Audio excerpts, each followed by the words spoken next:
এই যে এখানে বসেন ভাই বাতাসে। মেঘ নাকি গো?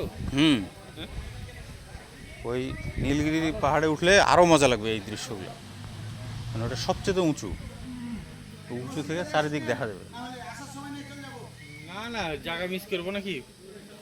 কিছু হবে না গো, কিছুক্ষণ রেস্ট নেন, একটু বাতাসে বাতাসে একটু বসেন, না না না, ঠিক হয়ে যাবে। ওই ভমিটিং মোশনটা ঠিক হয়ে গেলে আর কোনো সমস্যা নেই। ওটা কিছুক্ষণ থাকবে, আপনি কিছুক্ষণ রেস্ট নেন, ঠিক হয়ে যাবে। একটু ভালো লাগছে এখন। প্ল্যান পরে এলেই তো গেলাম, তোমরা খালি প্ল্যান করো, সমস্যা নাই। আমার পরে ক্যান্সেল না হইলে চলে। ক্যান্সেল হইব না, তোমরা যদি জিদ দিলে ক্যান্সেল হইব না।